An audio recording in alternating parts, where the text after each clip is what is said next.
Bonjour tout le monde! On se retrouve aujourd'hui pour passer un moment agréable avec Christine Babot, alias Babotte. Et ça, c'est important, Babotte. On l'appelle toujours comme ça. Alors, elle accompagne les femmes à sortir de la peur du regard des autres, à poser des limites claires, à s'affirmer sans se justifier et à reprendre leur juste place dans leurs relations, leur travail et leurs choix. Bonjour Babotte, bienvenue pour cette interview sur la chaîne Puissante et Entrepreneur. Salut Muriel. Alors ici, on ne parle pas seulement d'entrepreneuriat, on parle de femmes, de choix et de puissance. Alors on va parler de toi aujourd'hui, Babotte, et quand on regarde ton parcours aujourd'hui, il est juste waouh. On se connaît un petit peu, je connais ton parcours et c'est vraiment un parcours à 360 ou 180 comme on veut, mais il y a eu vraiment un shift à un moment donné et c'est ce que vraiment j'ai envie que tu nous racontes aujourd'hui. Et je commencerai par une question, tout simplement, à quel moment est-ce que tu as senti que ça ne pouvait plus rester en l'état? Alors, à quel moment j'ai senti que ça ne pouvait plus rester en l'état? À un moment où je me suis dit, si je ne fais rien, je vais vraiment me foutre en l'air. Hmm. Et c'était, tu vois, j'en ai des frissons quand je te le dis, parce que je me suis dit, je ne peux pas faire ça pour ma mère qui ne s'en remettrait pas. Et là, je me suis dit, arrête avec ça, arrête avec ces pensées noires. Il faut maintenant que tu fasses quelque chose et que tu agisses. Il y a d'autres personnes qui ont vécu des choses sûrement 10 000 fois pires que toi. Donc maintenant, prends-toi en main, réagis, fais ce qu'il faut, trouve des solutions et arrête d'être la victime de ta vie. Il faut que tu te bouges si tu ne veux pas vivre la même vie que ta mère a eue. Il faut vraiment que tu y ailles. Et je sentais au fond de moi, Muriel, je ne sais pas comment t'expliquer, que j'avais un truc qui avait envie de sortir au fond de moi et qui ne sortait pas depuis ces 22 années où j'ai subi ma vie. Et je me suis dit à 22 ans, il faut absolument que je fasse quelque chose, sinon je vais très mal finir. Ou je vais me foutre en l'air vraiment, ou alors je vais finir une vie de déchéance voilà, qui n'aura impacté personne. J'aurais fait un passage sur Terre pour dire je suis passée et je sentais qu'il n'était pas question que je fasse juste un passage et que je n'ai même pas laissé une trace sur cette terre. Ça me gênait. Je me suis dit, il faut que je fasse quelque chose. Ça a été vraiment le déclic. Et alors le déclic, d'accord, mais alors qu'est-ce que tu as trouvé? Quel est le trésor ou quelle est la recette? Ouais. La recette et le trésor, en fait, c'était que je ne m'étais pas rendu compte. Je subissais ma vie. Je n'étais pas 100% responsable de ma vie parce que pour moi, tout mon mal-être, tout mon malheur, c'était à cause de mon père qui m'humiliait au quotidien, c'était à cause du harcèlement scolaire que j'ai vécu tous les jours, c'était à cause de ma mère qui n'intervenait pas dans tout ça, qui laissait faire. Et en fait, je remettais mon bonheur dans les mains des autres. Et j'ai réalisé un jour, alors ça m'a fait mal hein, quand j'ai réalisé ça, je me demande d'ailleurs si c'est pas une amie qui m'a dit un truc qui m'a fait réaliser, je me suis dit, ouais, en fait, c'est trop facile. En fait, je remets mon bonheur dans les mains des autres. Je ne peux pas maîtriser les autres. Et là, ce jour-là, j'ai eu un électrochoc en me disant que finalement, je suis responsable de mon malheur, de mon mal-être. Et je me suis dit que j'avais deux solutions. C'était où je continuais à accuser mon père, les gamins qui m'avaient fait souffrir à l'école, ma mère, mon frère, etc.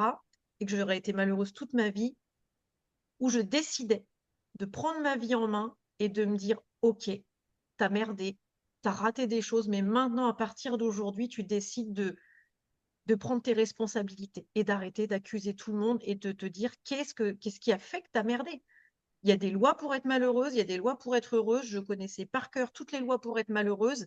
Et à partir de ce jour-là, je me suis dit, OK, je vais chercher, je vais découvrir les lois pour être heureuse. Parce que je ne veux plus de cette vie-là. Moi, je suis arrivée au point de non-retour, comme je te disais, où je me suis dit, si je continue comme ça, à accuser tout le monde, c'est quoi ma vie? C'est quoi? Alors, oui, j'avais de l'attention. Tu vois, les gens, oh, ma pauvre Baba, oh, ce que tu as vécu, ton père, c'est horrible, et à l'école. Mais oui, j'avais cette attention, je ne savais pas être aimée autrement que par le malheur, en fait. Mm. C'était une espèce d'addiction à l'amour, j'avais besoin d'amour. Et j'avais, pour moi, c'était en accusant les autres que les gens avaient un peu de pitié pour moi et m'aimaient. Et un jour, je me suis dit, mais stop, quoi. Je peux pas continuer à être aimée pour être cette victime. C'est pas possible. Donc voilà comment j'ai compris que quand tout venait de moi et de l'intérieur, j'allais pouvoir vraiment avoir un impact sur les choses et sur ma vie. C'est fort vraiment ce que tu nous partages. Donc ça voulait dire aussi que tu reprenais ton pouvoir et aussi que tu acceptais de ne plus accuser la terre entière de te rendre malheureuse. C'est C'est exactement ça? ça. C'est ça.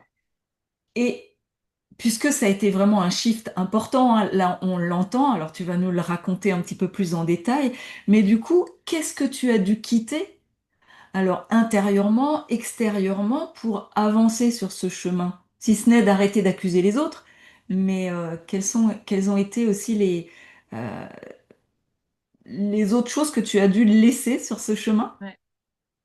J'ai dû quitter le confort parce que mine de rien, j'étais malheureuse, mais c'était tellement confortable, cette petite vie pépère dans Mm. mon petit 9 mètres carrés, dans ma chambre où il se passait finalement pas grand-chose. J'ai dû quitter la sécurité parce que mine de rien, j'étais malheureuse, mais j'étais dans ce que je connaissais. J'ai dû vraiment quitter le facile, en fait. Moi, Mm. j'ai connu la vie facile où rien ne me challengeait, mais j'avais clairement, excuse-moi d'être un petit peu vulgaire, mais une vie de merde. Ouais. Et je me suis dit, il faut que j'aille chercher l'inconfort. Le jour où j'ai compris qu'il n'y a que l'inconfort qui m'amènerait vers une vie incroyable comme je l'imaginais. Alors, par contre, oui, c'est très challengeant quand tu sors d'une petite chambre de 9 mètres carrés où t'es pas sorti. Ça fait un peu cliché, mais c'est vraiment une réalité. J'ai jamais été au cinéma avant 22 ans, j'ai jamais été dans un bar, j'ai jamais rencontré quelqu'un avant 22 ans. Enfin voilà, ma vie, c'était vraiment Mm. une bulle. Et donc, bah, de quitter tout ça, même si j'en étais malheureuse, ça a été, j'ai dégouliné à grosses gouttes parce que j'avais peur. J'avais peur de tout. J'avais tellement peur parce que tout ce que je connaissais, c'était ça. C'était ce petit carcan, cette petite bulle. Et ça, j'ai dû le quitter, j'ai dû accepter de le quitter. Parce que si je ne l'avais pas fait, bah, je serais clairement pas là devant toi, ça c'est sûr. D'accord. Donc ça, c'est extérieurement, en fait, parce que là, tu nous parles de ton appartement, Ouais, d'aller vers l'extérieur, mais ouais, intérieurement, qu'est-ce que tu as laissé sur ton chemin? La petite babotte qui chouinait? ouais. J'ai décidé de... Alors, je ne l'ai pas décidé tout de suite, hein, avec du recul, je te le dis, mais d'abandonner cette victime, en fait. J'ai Mm. décidé que Babotte, la victime, si je la gardais avec moi, je n'allais rien faire de ma vie. Que cette victime, voilà, cette petite Babotte malheureuse qui pensait que tout le monde lui en voulait, qu'elle était un peu le nombril du monde. Tu sais, moi j'étais timide maladive, c'est ce qu'on disait de moi, et c'est pour ça aussi que mon prénom, je ne l'apprécie pas, parce qu'on a associé mon prénom, elle est timide maladive, elle est mal dans sa peau, tu vois, c'était une association. Mm. Et du coup, ben ouais, sur le chemin, je me suis dit que cette petite Babotte, elle fait celle que je suis aujourd'hui, hein. Mais en attendant, à l'époque, je me suis dit, je dois la lâcher. Parce que elle va me tirer vers le bas. Elle me tirait vers le bas, cette victimisation sans cesse, avoir l'impression d'être le nombril du monde, que tout le monde parle de toi le soir, que dès que tu fais un truc, tu lèves le bras, tu clignes d'un œil, les gens, ouais, t'as vu ce qu'elle a fait. Et moi, ça devenait, mais j'étais dans une paranoïa incroyable où j'avais l'impression que les gens passaient leur journée à me débiner, à me critiquer, et j'en souffrais beaucoup parce que j'étais dans cette posture de victime. Et ça, je l'ai quitté. J'ai décidé vraiment, ça s'est pas fait en une journée, hein, mais j'ai vraiment décidé de laisser sur le bas-côté cette babotte victime pour reprendre mon plein pouvoir. Parce que clairement, c'était ou l'une ou l'autre, mais les deux, on pouvait pas être aux commandes. Donc ça, c'est clair que elle, bah, je l'ai mis sur le côté. Mm. Ah, c'est impressionnant, là, quand on le dit, dit, je quitte mon confort, mais je quitte aussi mon identité, carrément. Tout à fait. Et, euh, et par rapport à ça, puisque là, vraiment, ça a été assez fort, alors vraisemblablement sur quelques années, hein, on va pas dire un matin tu t'es levé et t'es sorti. Mais qu'est-ce que tu as découvert sur toi dans les moments de doute? Et qu'est-ce qui s'est révélé et quelle part de toi s'est révélée quand tu n'avais plus d'autre choix que d'y aller? Parce que c'est vraiment ça que tu nous dis. Je l'ai laissé sur le côté et puis j'y suis allée. Ouais. En fait, je suis arrivée à un moment où j'en avais marre d'en avoir marre. Je te jure, j'étais dans le Hmm. truc, j'en ai marre, je me plains et j'en avais marre de m'entendre dire ça. Et il y avait un truc au fond de moi qui me disait, tu as un truc à faire de plus grand que toi. C'était une époque où j'étais très très mal dans ma peau.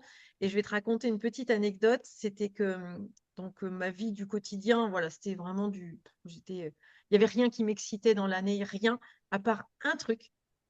C'était le concert des Enfoirés. D'ailleurs, tu vois, il passe vendredi, donc à chaque fois, j'ai mon petit, il passe demain. Donc d'ailleurs, à chaque fois, ça me fait un petit truc. Et Hein. je me rappelle, j'avais la télé dans ma chambre parce que j'avais besoin d'être toute seule dans mon coin et tout. Et je regardais cette émission. Et j'étais mal dans ma peau, comme je sais pas quoi. J'étais timide de dingue. Tu me parlais, j'étais cramée de rouge. Enfin, c'était une horreur. Et je me rappelle que quand je regardais cette émission, je me disais, je sais pas comment, je sais pas pourquoi, je sais pas avec qui, mais un jour, je serai sur cette scène avec eux. Je ne savais ni chanter, ni rien, ni truc, mais il y avait un truc qui m'animait de cette scène, en fait, d'être un jour en lumière. Et je me disais qu'un jour, j'aurais le droit de vivre cette lumière, de m'autoriser ça. Et je te jure que chaque année, quand arrivait le concert, c'était mon moment où je me disais, un jour j'y serai, un jour j'y serai. Accroche-toi à ce truc, ça paraît délirant ce que je te dis. Je me disais, mais un jour tu y seras, tu sais pas comment, un jour tu y seras. C'était mon fil rouge qui me tenait presque en vie de me dire, Hmm. un jour j'aurai le droit d'être sur la scène et dans la lumière. Et je m'autoriserai à ça. Et ça a été vraiment quelque chose qui m'a tenue dans les moments où j'allais très très mal pour me dire un jour je pourrais. Et ça a été quelque chose qui m'a vraiment amené là où je suis aujourd'hui, d'y croire, malgré que sur le papier, c'était pas OK, quoi. Il n'y avait rien qui collait pour que je puisse y croire. Et Ouais. ça, c'était vraiment quelque chose de fort qui m'a tenue. Et qu'est-ce que tu as découvert de toi alors dans ces moments de doute, dans ces moments difficiles, hormis le fait que tu te vois sur une scène en lumière? Je vais te faire une confidence, quand je vais à des conférences ou quand je regarde des TEDx et Ouais. autres, je me dis un jour je serai là aussi. Mais ça, Waouh, c'est une confidence trop bien. aussi. Et Ouais, je sais pas comment, je sais pas, je connais mon thème, mais je sais pas c'est avec qui, génial. je sais pas comment. Pour l'instant, le comment, je l'ai pas. Ouais, c'est Mais trop c'est comme bien. toi. Moi, ce que j'ai découvert, c'est qu'en fait, je pense que j'avais comme une force cachée, en fait, que je m'interdisais de voir. Je Hmm. sentais que j'avais quand même une force, parce que ce que je vivais, c'était loin d'être cool, et la facilité, ça aurait été clairement de me foutre en l'air. Et en fait, je sentais que j'avais une force qui demandait qu'à sortir, mais que je ne savais pas comment faire sortir, parce que mon environnement était comment dire, très plombant, Hmm. et que c'était pas envisageable de sortir cette force parce qu'on me voyait comme la petite babotte, gna gna gna gna gna gna. Et en fait, je sentais au fond de moi que j'avais un truc incroyable qui demandait qu'à sortir. Et ça, c'est un truc, je le sentais, je peux pas t'expliquer comment, c'était là. Je dis, putain, j'ai ce truc, mais je sais pas comment le faire sortir, mais je l'ai, il est là. Sinon, j'aurais déjà avalé une boîte de médicaments ou fait autre chose. Et il était là, ça m'accrochait à la vie. Je me disais, accroche-toi, accroche-toi, accroche-toi. Il y a quelque chose à l'intérieur de toi qui doit sortir. On ne sait pas comment, mais ça va sortir un jour. Ça a été vraiment aussi un gros, gros moteur pour me battre au quotidien. Hein. Mes Hmm. 22 premières années de vie, c'était un combat hein, avec moi-même. Hein. Donc là, on est dans ta 22e année ou Ouais, 23e, enfin, grosso modo, hein, ouais, le temps que ça infuse un petit peu quand même. oui, oui. Et qu'est-ce qui a fait que, parce que tu bossais à ce moment-là, J'ai commencé à t'avais un travailler boulot, à tu étais l'âge de 20 ans, salarié. oui. Ouais, Ouais, voilà, c'est ça. Donc, tu étais salarié, ouais. t'avais un job et autres. Et, euh, et donc, vers quoi t'es allé? Parce que c'est ça aussi qui nous intéresse. C'est que là, on dresse un portrait de je suis vraiment mal et maintenant je suis complètement Ouais, épanouie et je fais ce que je veux et je ouais. crée mes projets. On y viendra. Mais entre les deux, qu'est-ce qui s'est passé? Alors le déclic, on l'a entendu, mais Ouais. qu'est-ce que tu as fait? Qu'est-ce que tu as trouvé? Comment est-ce que quel chemin tu as pris? Donc le chemin, dans 22 ans, j'ai un déclic et je me dis, si je reste chez mes parents, je suis foutue. Mais Hmm. vraiment, je suis foutue. Et là, j'ai pris une des trois plus grosses décisions de ma vie, on va dire, c'est de quitter le nid familial. Et je suis partie. Ça a été très, très challengeant quand tu vis, que tu n'as pas de repères, tu connais pas la vie, mais je me suis dit, si je ne pars pas, il ne se passera rien. Donc là, c'était un choix très, très, très, très, très inconfortable, mais qui m'a amené vers tellement plus grand. C'était incroyable, je découvrais la vie, quoi. Enfin, j'avais pris un peu 15 ans de retard sur tout le monde, mais c'est pas grave. Je découvrais l'univers professionnel et d'adulte dans lequel je me sentais bien et dans lequel je sentais que je ressentais de l'amour pour qui j'étais. Mais je sentais que j'avais encore beaucoup de masques parce que je ne savais même pas qui j'étais moi. Donc, je mettais des masques. Je me dis, tiens, là, on m'apprécie quand je suis comme ça, je vais mettre celui-là, je vais mettre celui-là. Mm. Puis un jour, je me suis dit, mais c'est fatigant. Je ne savais même plus qui j'étais avec un tel. Et du coup, j'étais usée de tous ces masques que je chaussais au fur et à mesure. Et moi, j'ai eu un gros déclic, c'est à l'aube de mes 30 ans. Tu sais, souvent, des dizaines, on dit les crises, mais en Mm. fait, les crises, c'est un petit retour dans le rétro. Et j'ai regardé dans le rétro. Et je me suis dit, tiens, qu'est-ce que j'ai fait de ma vie? Et je suis restée devant la glace. J'étais devant la glace, hein. Putain, j'étais là. Et il n'y a rien qui venait. Rien. Mais quand je te dis rien, c'est que je me disais, si je meurs demain, ben, je pense qu'ils vont me mettre dans la boîte et, enfin, voilà, c'est fini. Mais qu'ils mettent même pas une tombe. Tu vois, j'étais vraiment à me dire, ben, j'ai rien fait de ma vie, quoi. Enfin, pourquoi Mm. je suis là? Enfin, j'ai toujours cru à quelque chose d'assez spirituel et je me dis, mais c'est pas possible. Et ça a été pour moi un véritable déclic de me dire, mais tu te rends compte que tu as claqué 30 ans de ta vie à regarder passer le train. Je n'avais rien fait. J'étais pas une source d'inspiration pour personne. Enfin voilà, j'étais vraiment, pour moi, j'étais rien. Je me sentais rien. Je suis vide, vide de l'intérieur. Et ça a été un électrochoc qui m'a fait très mal de réaliser que j'avais claqué 20 ans de ma vie, 30 ans. Mais je me suis dit, c'est l'électrochoc dont j'avais besoin pour me dire maintenant, ma petite fille, tu vas te bouger maintenant. Et c'est pas demain, et c'est pas après-demain, et c'est pas 40 ans, c'est pas un 50 ans, t'arrêtes tes putains d'excuses. Et maintenant, tu y vas, quoi. Enfin, qu'est-ce que tu veux faire de ta vie? C'est quoi Mm. que tu veux faire? Et moi, ça a été vraiment un déclic. À l'aube de mes 30 ans, j'ai, j'ai vraiment switché. En fait, la connexion à la douleur potentielle du après m'a tellement fait mal que je me suis dit, je dois bouger maintenant. Parce que je m'imaginais dans 10 ans, dans 20 ans, sans rien changer. Et je me suis dit, non, mais c'est enfin, c'est quoi l'histoire, quoi? Mm. Ça me plaisait pas du tout de voir le film 10 ans, 20 ans plus tard. Je me suis dit, c'est pas ça que je veux. Je veux pas la même vie que ma mère. Je veux pas. J'ai pas vu ça pour reproduire la même chose. Mm. Et ça a été vraiment un vrai switch, comme tu dis, pour moi. Ouais. Et qu'est-ce que tu as fait? Et qu'est-ce que Qu'est-ce j'ai qui t'a fait? amené sur ton chemin, en fait? Parce Ouais. que c'est Ouais, la important. première chose que j'ai faite qui m'a amenée sur mon chemin, je me rappelle comme si c'était hier à la fin d'un cours de sport. J'ai toujours été passionnée de sport. C'est le seul moment où je me sentais vivante dans ma vie. On a fait un cours de boxing. J'ai terminé le cours. J'ai dit, arrête de réfléchir. Vas-y, vas-y. Pendant tout le cours, j'étais là. Tu dois le faire, tu dois le faire, tu dois le faire. Et à la fin du cours, j'ai été voir Mélanie, la prof. Je lui dis, Mélanie, dis-moi comment on fait pour être à ta place. Je me Mm. suis dit, putain, je suis en train, oh là là, je lui dis, dans quoi je pars? Et elle me dit, ben, ah, faut passer tel diplôme, machin et tout, tu veux les coordonnées? Je dis oui, oui, j'étais terrorisée. Je me suis dit, putain, maintenant je lui ai demandé, elle va me demander, je suis obligée. Le lendemain, je passais les coups de fil, j'étais inscrite sur les trucs et j'ai passé mon diplôme de coach sportive comme ça. Et 6 mois après, je me retrouvais en face 50 nanas qui me mataient de pied en cap, tout mon corps, chaque centimètre, alors que le regard des autres, c'était quelque chose qui me paralysait sur place. Et ça a été le premier step de ma transformation, me confronter au regard des autres, transmettre ma passion, parce que j'ai réalisé que quand je transmettais ma passion, j'étais moi-même. J'ai plus de masque. C'était tellement reposant. Je me suis dit, putain, c'est hyper reposant. En plus, je recevais de l'amour. C'était pas prévu, c'était le bonus. Et ça a été tellement inconfortable. Si tu savais comme c'était inconfortable Mm. d'aller voir cette Mélanie, je me rappellerai toujours.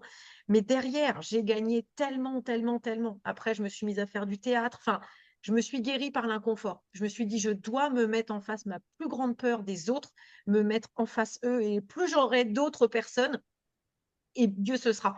Plus je vais me prendre des coups, des claques dans tous les sens, mais j'ai besoin de me confronter en face ma plus grande peur, de ne pas être aimée, d'être détestée, d'être critiquée. Je dois me mettre en face les autres. Et ça a été ces deux choses-là, théâtre plus sport. Ça a été. Et c'est important ce que tu nous dis. En fait, ta plus grande peur, c'était aller la chercher et ta thérapie, c'est de dire je me mets en face des autres et en face de leur jugement. C'est ça, en fait, Exact. que tu nous livres. Ouais. Exactement. J'ai affronté ma plus grande trouille, complètement. Eh oui. Donc, tu as été obligée de sortir de toi, hein. Vous savez, le premier cours, quand je me suis vue, je me suis dit, mon Dieu, qu'est-ce qui se passe? Pourquoi j'ai fait ça? Elle me regarde toute, mon Dieu, qu'est-ce qu'elle se dit? Enfin bon, je te laisse imaginer quand tu es timide, maladive de nature, que c'est ton identité, tu te dis forcément, tu te dis pas, elles vont se dire, c'est extraordinaire ce que tu fais. Tu te dis juste, elles vont me critiquer. Donc j'étais vraiment en mode, mais waouh, dans ma tête, c'était un de ces bazars incroyables. Et ensuite, et ensuite, tu as continué sur ce chemin du regard des autres, ou bien, parce que je sais que tu fais pas que du sport, donc explique-nous la deuxième thérapie ou ce que tu es allé chercher après. Ouais, ouais, il s'est passé d'autres choses après. Donc, j'ai rencontré mon chéri en 2006. Voilà, on était ensemble depuis 4 ans. Puis voilà, on est ensemble depuis 4 ans. Donc, on se dit, tiens, si on faisait un petit baby, voilà, c'était l'ordre des choses, etc. Et puis, bah, ça n'a pas forcément marché tout de suite. Et on a démarré un parcours de PMA, procréation médicalement assistée. Et en fait, moi, ce truc, ça m'a chamboulé de ouf parce que c'était en fait contre mes valeurs. Mes valeurs principales, c'est mes valeurs de santé, c'est mes valeurs de prendre soin de moi, c'est vraiment des valeurs qui sont très importantes pour moi et je sentais que j'étais en train de faire quelque chose qui était à l'opposé. Des piqûres, des machins, des trucs, des hormones. J'avais des traitements pour les cancers. Je me disais, je veux avoir un bébé, j'ai un traitement pour le cancer. Enfin, il y avait Mm. un truc qui allait pas. Et moi, de ce jour-là, j'ai décidé de prendre mon courage à deux mains, d'aller voir ma première psy. J'avais tellement honte, si tu savais, j'avais garé mon vélo à 500 mètres de là, tellement j'avais honte, je voulais pas que quelqu'un sache que j'aille voir une psy. Et ça a été le démarrage de comprendre pourquoi j'en étais là aujourd'hui dans ma vie. En fait, cette envie de bébé, ça a remué tellement de choses, mon passé, mon père, l'humiliation, ma mère, le harcèlement que j'avais vécu. En fait, j'ai mis le nez dans tout ce Mm. que j'avais pas envie de mettre le nez depuis toutes ces années. Et j'ai tout remué, tout remué, tout remué. Et au moment où ça commence à... Je sors la tête de l'eau, je commence à comprendre que je suis responsable de ce que j'ai vécu. Au moment où on veut donner la vie avec mon chéri, en fait, je vais te le faire court, mais j'ai perdu 8 personnes de ma famille, donc de mon petit cercle, en même pas 6 ans. Donc tous les ans, on était dans les hôpitaux, les fonds funèbres, et on se demandait toujours qui est le prochain. Parce que ça a été vraiment ça. On savait qu'il y en a un qui se faisait opérer, je savais qu'il ne reviendrait pas le soir. Ça a été une espèce d'hécatombe.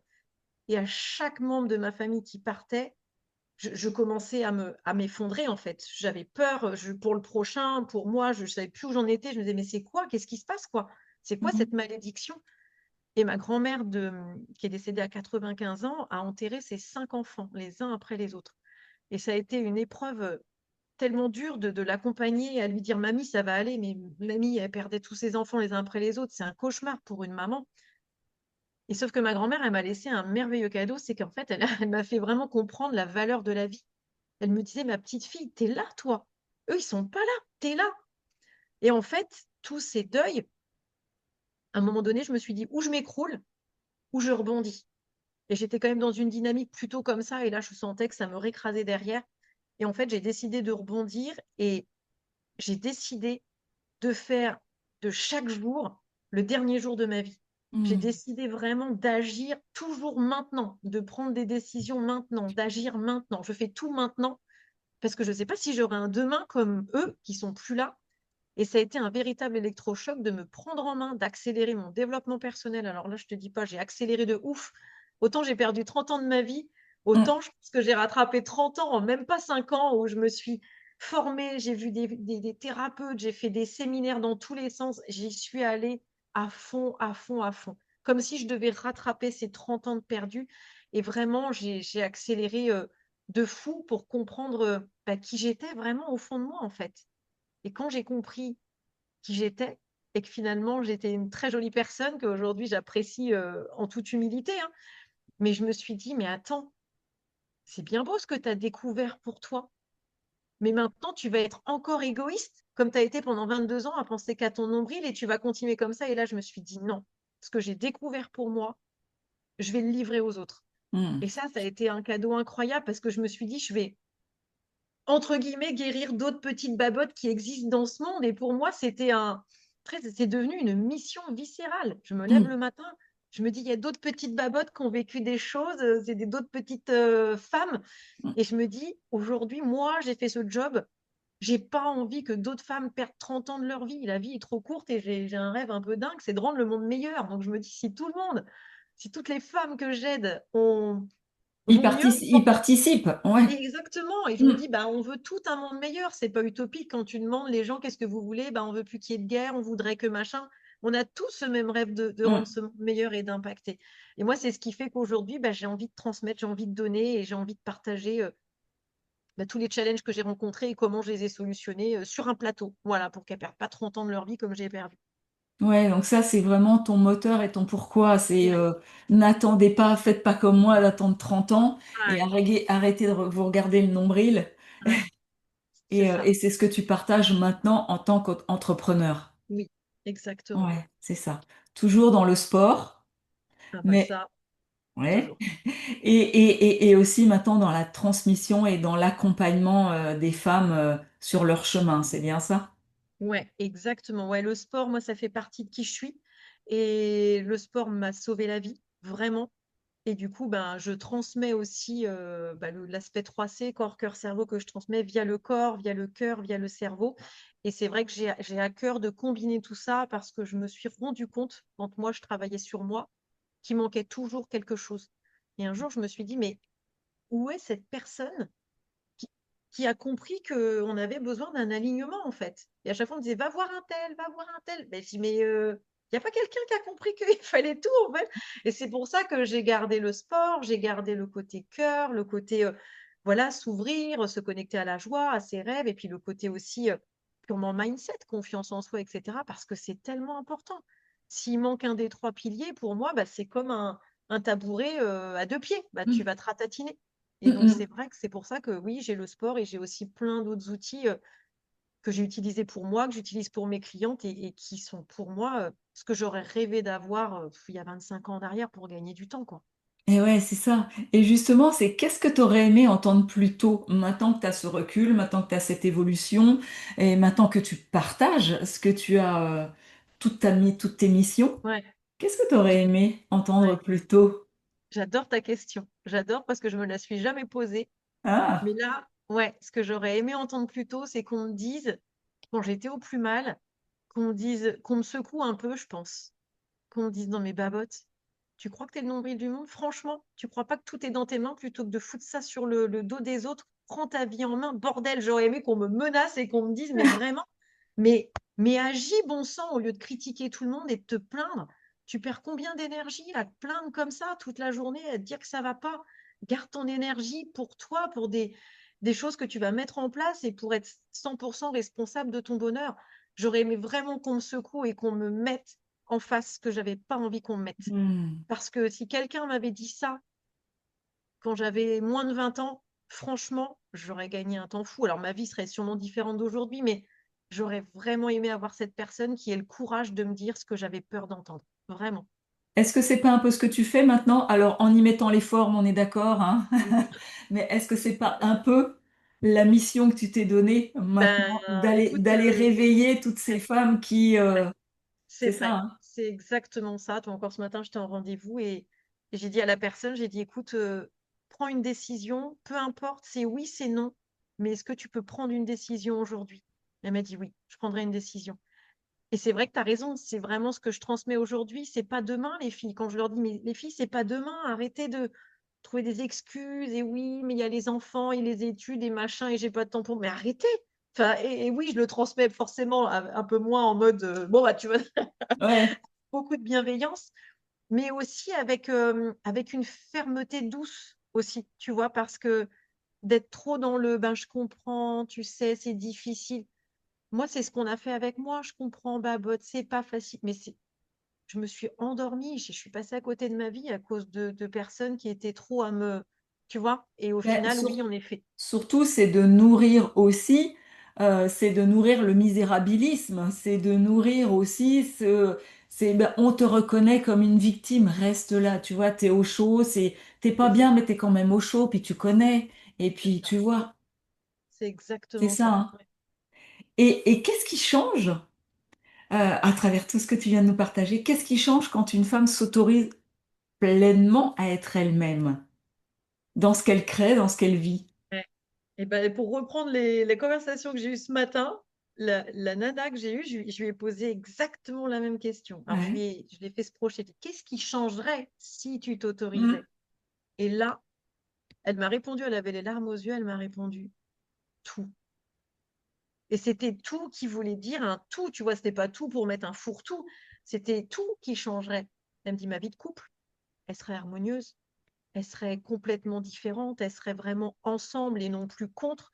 Ma vie avec mes enfants, elle serait complètement différente parce que je saurais et prendre soin de moi et leur dire, vous voyez, une maman qui prend soin d'elle, c'est un exemple que je suis en train de vous donner pour plus tard, de ne pas vous sacrifier, qu'on peut être une maman et qu'on peut être avec ses enfants et aussi avec soi dans son travail, qu'on peut se choisir, qu'on peut vivre le travail de ses rêves, parce que c'est possible. Moi, quand j'entends je fais ça pour payer des factures, oh, ça me fait des trucs de fou parce que j'ai vécu ce truc Mm.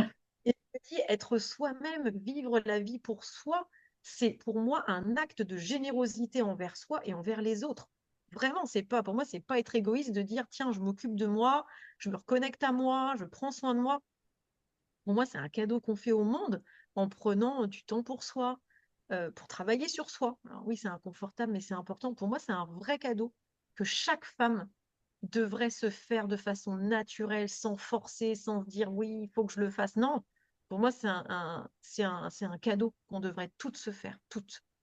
Toi, c'est vraiment important ce que tu viens de dire. Euh, c'est de prendre soin de soi. C'est comme dans un avion, hein, quand les masques qui tombent, on commence par se le mettre à soi et comme ça, on est en capacité de le mettre aux autres. Mais là, c'est pareil, c'est une femme épanouie qui prend soin de soi. Elle est épanouie dans son couple, elle est épanouie dans son rôle de mère, dans son rôle de collègue, dans son rôle d'amie, dans son rôle. Et puis, si elle n'est pas épanouie à cet endroit-là, ben, elle sait quoi faire pour aller s'épanouir. Exactement, C'est ça. On c'est est ça. d'accord. Ouais. Et toi, tu as un programme phare, hein, tu l'as évoqué, hein, le programme 3C, cœur, corps, cerveau. On le met dans le sens qu'on veut, hein. Euh, et ça, c'est ton programme phare et tu fais plein de choses autour de ça. Puis je sais que t'as un gros événement qui arrive là, t'arrêtes pas d'en parler sur les réseaux, donc j'ai hâte de savoir ce que c'est, bien évidemment. Et pour celles qui voudraient prolonger avec toi l'inspiration, de te contacter pour continuer ou pour commencer une aventure avec toi, je mettrai tous tes liens en dessous cette vidéo pour qu'on puisse te joindre, pour qu'on puisse te trouver, pour qu'on puisse voir ce que tu fais et avoir toutes tes actualités. Parce que je vous le dis, les actualités, elles bougent avec Babotte.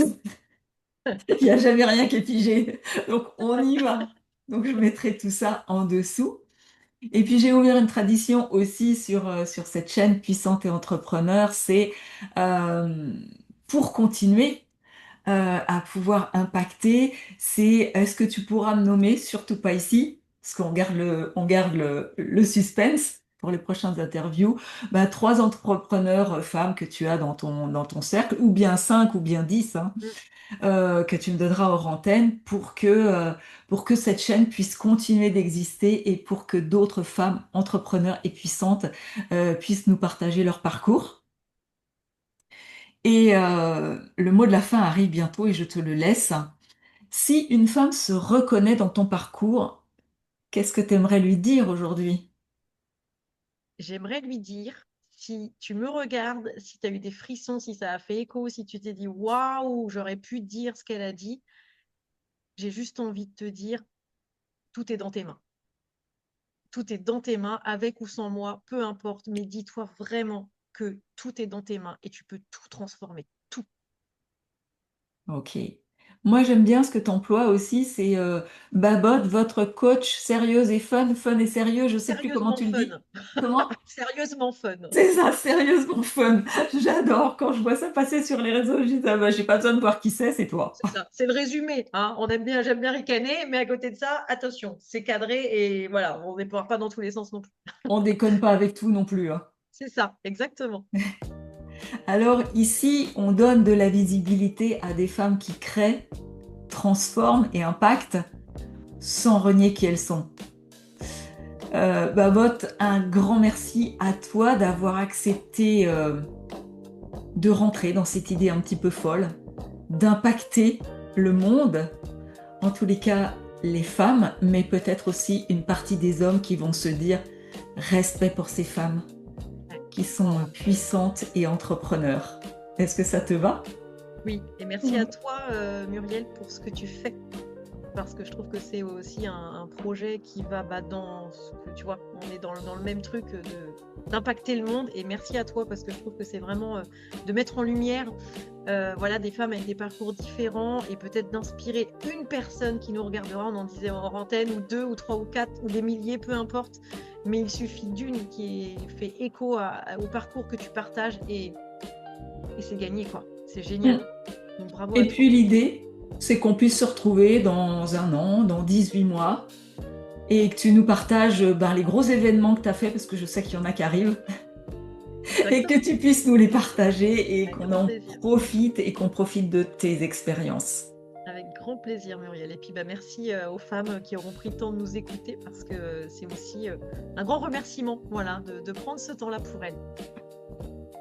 Alors pour toutes les personnes qui nous écoutent, là, qui nous regardent, euh, si cette interview vous a plu, n'hésitez pas à contacter Babot. Et puis si cette chaîne aussi, avec tous les interviews qu'il y a déjà, vous plaît et vous avez envie de continuer à vivre avec nous ces expériences, n'oubliez pas de vous abonner. Il doit y avoir quelque chose par là qui dit abonnez-vous. Et puis parlez-en pour que ça reste plus secret. Au revoir et à bientôt.